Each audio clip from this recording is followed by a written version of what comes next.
Hey there. So we're going to start back up our beginner tutorials on Friday with a three-part series on behind the back stuff. Now, this first video is just going to be on a bunch of exercises that you can do to start getting behind the back stuff done, and then in the coming couple weeks we will talk about behind the back weaves and my personal favorite, meltdowns. But fundamentally, I want you guys to get a good kind of biomechanical base in terms of how behind the back stuff works. So to start with, we're actually going to do an exercise that Nick Woolsey showed off in one of the first poi tutorial videos I ever saw, which is that you're going to start in a place where you have your poi turning around in front of you in wall plane. And what you're going to do is you're going to imagine that that plane is going to stay in the same spot. And one of the things you can do to kind of help yourself through this is do it up against a wall. And you're going to rotate your body 90 degrees in relation to it such that now it is in wheel plane on the side of you, right? Your next move is going to be to rotate another 90 degrees so that it is in wall plane behind you. And there's a funky thing that happens here wherein I feel like my wrist is, my palm is kind of pointed towards the sky right here, and that when I shift over, there's also a point at which it's pointing towards the sky, but there'll be a moment at which I have to kind of flip my wrist over in order to get there. And I find that that moment usually happens right about, like, just before I completely finish that turn, right? And it's an awkward moment, I'm not going to lie. It's going to take a lot of practice. What I recommend is get as close to that moment as you can, get yourself stable, get yourself a little bit further, get yourself stable, get just into it, and the moment you find a place that's unstable, go back just a hair before that and gradually work your way through it, yeah? So rather than trying to push yourself straight through it, really think about, okay, I'm going to take this in increments, because the more control you have at each of these positions, the better. But we want to get to this place where it is in wall plane behind us, and then we're going to turn another 90 degrees such that our hand is behind us. It's a really, really odd thing about behind the back moves that when we refer to behind the back, we're referring not to the poi being behind our back, but the hand connected to that poi.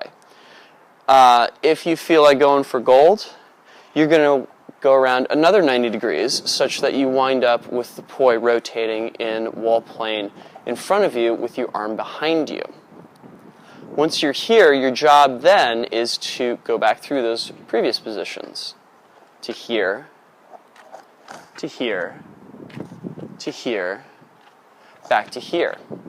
And of course, you want to be able to do this in both directions. I started off in counterclockwise, so then I want to move to clockwise.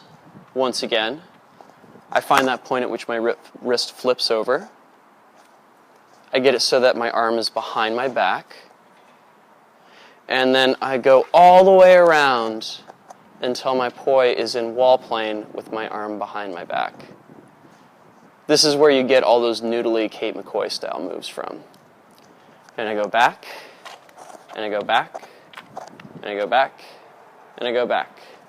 Word of warning, you're going to hit yourself a lot as you're getting this down. It's totally okay. It's just part of the learning process.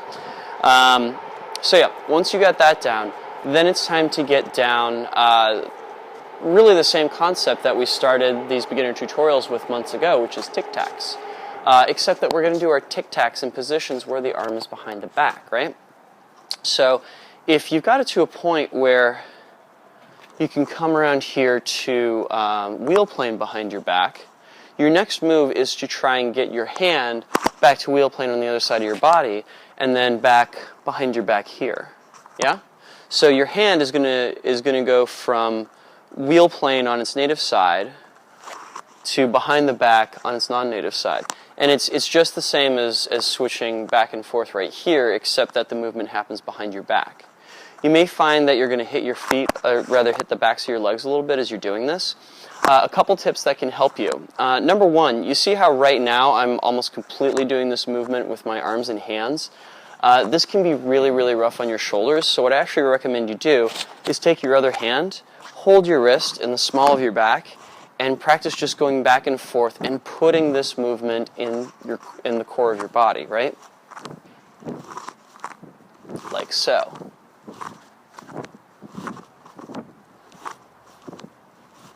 This is going to save your shoulder a little bit of effort, as well as putting you in a position wherein doing things like behind the back weaves is going to be slightly easier because it's going to come from a stronger part of your body than your shoulders, right? The other thing that you're going to try out is if you've gotten yourself all the way now to being able to get your poi into wall plane with your arm behind your back, this is the tough one. You're going to switch it between wall plane here and here. So this is wall plane flat in front of you, and it's wall plane flat behind you, like so.